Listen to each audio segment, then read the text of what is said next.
நம்மளோட டே 7 cycling series சூப்பரா start ஆச்சு. பட் ரிட்டர்ன் வரப்ப ஒருத்தவன் வேலையை காட்டிட்டான், எல்லாருக்கும் பிரச்சனை ஆயிடுச்சு. இன்னைக்கு ரைட் பாத்தீங்கன்னா ஈசிஆர் உத்தாண்டி டோல் போறோம். அப் டு ரிட்டர்ன் 70 கிலோமீட்டர்ஸ் மேல வந்துரும். மார்னிங் சீக்கிரமா எழுந்து ஃபுல் பாடி ஸ்ட்ரெச் பண்ணிட்டு கிட்ட வா பண்ணிடலாம். நீங்க நம்மளோட சைக்கிளிங் கிட்ல புதுசா ஆட் ஆகுறது ராக் ப்ரோஸ். ஃப்ரெண்டு கிஷோர் என்னோட பர்த்டே கிஃப்டா இந்த சைக்கிளிங் சன் கிளாஸ் எனக்கு வாங்கி கொடுத்தான். ஓவராலா 4 டிஃபரெண்ட் ஷேட்ஸ் கொடுத்துருக்காங்க. பட் நான் இன்னைக்கு டிரான்ஸ்பரண்ட் தான் வா பண்ண போறேன். நம்மளோட ரோட் பைக் வந்து மோஸ்ட்லி எப்பவுமே வீட்டுக்குள்ள தான் இருக்கும். அதுக்காக ஸ்பெஷலா ஸ்டாண்ட் ஒன்று ஆர்டர் பண்ணிருக்கேன். நெக்ஸ்ட் வீடியோல அதை காட்டுறேன். டைம் கரெக்டா 5 ஆகுது. ஸ்பாட்டுக்கு போயிட்டு அங்க இருந்து டீமோட கிளம்பிடலாம். இன்னைக்கு ஓவராலா ரைட்ல 10 பேர் இருக்கும். மார்னிங் ஒரு நல்ல கிளைமேட்ல இந்த ரைடு சூப்பராகவே ஸ்டார்ட் ஆச்சு. அண்ணா நகர்ல இருந்து ஈசிஆர் என்டர் ஆயிட்டோம். கரெக்டா டைம் இப்ப 6:15 ஆகுது. பட் கொஞ்சம் கூட வெளிச்சம் வரல. பிஜிபி கிட்ட வரும்போது தான் ஓரளவுக்கு வெளிச்சம் வந்தது. உத்தாண்டி டோல் கிட்ட வந்துட்டோம். இங்க இருந்து யூட்டன் அடிக்கணும். பட் இங்க இருந்து பிளானை சேஞ்ச் பண்ணிட்டாங்க.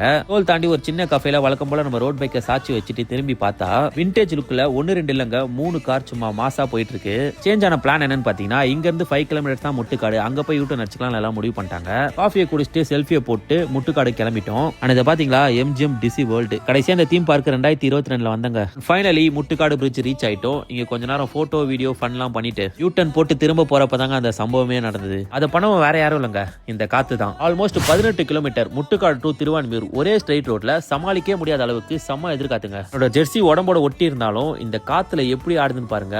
அந்த அளவுக்கு காத்தடிச்சது.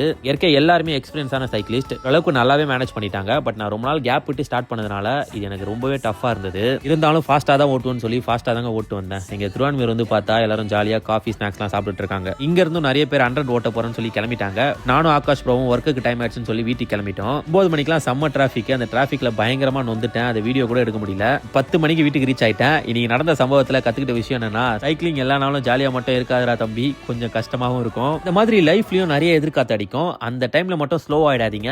அப்பதான் நம்ம ஃபுல் ஃபாஸ்டா காட்டணும். இன்னைக்கு வீடியோ உங்க எல்லாருமே பிடிச்சிருந்தா ஒரு லைக் பண்ணி கமெண்ட்ஸ்ல உங்களுக்கு தோன்றதை சொல்லிட்டு போங்க. நெக்ஸ்ட் ரைட்ல பார்க்கலாம்.